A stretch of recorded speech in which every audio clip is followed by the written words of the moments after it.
We're standing in the lobby of Porta Caeli House, and you can see there's a fireplace that you have to go around to come into the rest of the building. And part of the reason for that was that we wanted to give the impression of this being a home rather than an institution, a nursing home or a skilled nursing place or whatever, or a hospital. And so the decor throughout was chosen with that in mind.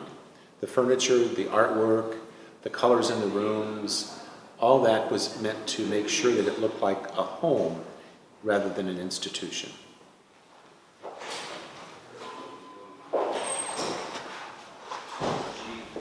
Michael, here is the dining room.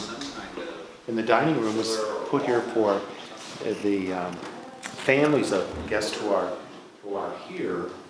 And oftentimes there are volunteers that bring in meals, and the meals offered to anybody who's here, family members, that kind of thing. And there's a kitchen where if some wanted to, they can go back and make a meal or something. The guests eat what they can, depending upon their physical condition. But if they need some special diet, then the staff can make that.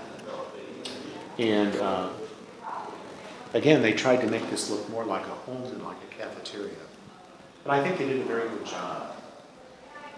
All the equipment is first class. And this is stuff that they get, if this kind of things they might get from the food pantry at Catholic Charities, or maybe people will bring some food in from time to time.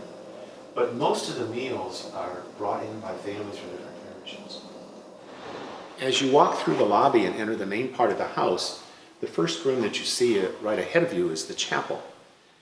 And it was done in just the way it is to make it sure that people knew the chapel was there, but also to give privacy to those who might want to be inside praying. So a lot of the fixtures and things in the chapel were donated when they tore down Our Lady of Sorrows convent out in Broken Arrow. And Sister wanted to make sure that all the things that were in the chapel there could be used hopefully by different places in the diocese. And so like the new church in Stillwater is going to have the big stained glass windows that were there. And in our chapel here, we have one of their old altars and stained glass on two different sides, all of which came from Our Lady of Sorrows convent. And the pews, if you were ever at Our Lady of Sorrows convent, were sort of blonde. So these were taken and refinished to sort of match with the rest of the decor in the building. And there's Mass that's offered here, I think, about once a week usually. But I think people are using it families are using it to pray as well.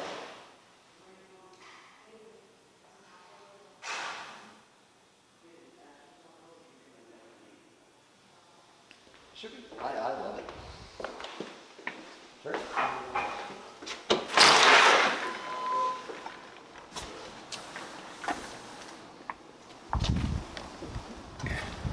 Thinking not only of our guests who are in residence here, but also their families, we decided there needed to be some places where they could go and get a good breath of fresh air and sit down and talk or whatever they'd like to do. So this courtyard was built, and 3 or 4 of the units where we have guests have a door that opens onto this courtyard and with a patio there.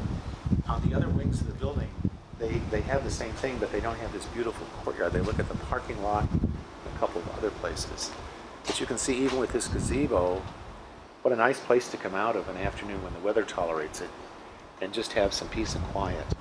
So this wraps around, and there are 2 more apartments or units on the other side that open onto that side of the courtyard. Tell everyone about it. So did you get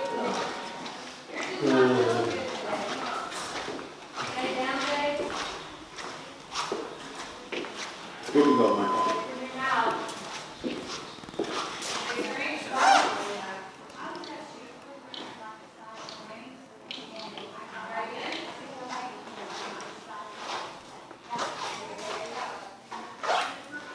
Whenever you're ready. Yep.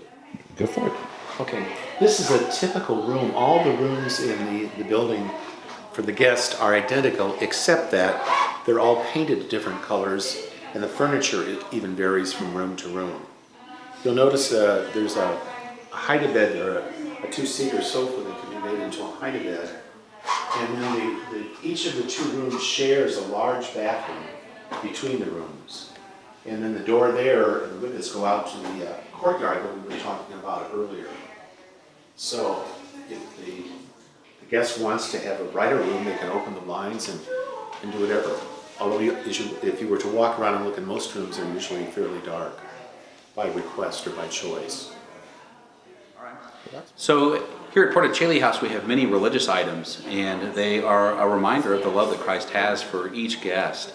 We have an incredible gift that was given to us by a volunteer at Catholic Charities. He isn't Catholic, but he comes in and he's a case manager in our emergency services. He's a collector of fine art, and he had come across a 17th century, a 1600s corpus from Central America, and purchased it, but knew that it was supposed to be in use, as he called it. It should be in use. And so what he did was he gave that to Catholic Charities for Porta Caeli House specifically. And he gave it to us probably 3 years before it opened, but he had heard that it was going to happen. And so he went to Ziegler's and had it placed on a cross. It did not come with the cross. And now we have on the St. Joseph wing of Porta Caeli House this beautiful historic cross with this incredible corpus that will show everyone the love that Christ has for each one of us. I find that it is such a peaceful place, not just for our guests, those that come here to spend their last days, and their family. That's its mission, is to provide this peacefulness and comfort for all of them. But all of us that work here or volunteer here find ourselves a lot more at peace, a lot more inclined to reach out to each other and to all those guests and family that come here. So it's a blessing for all of us to be here.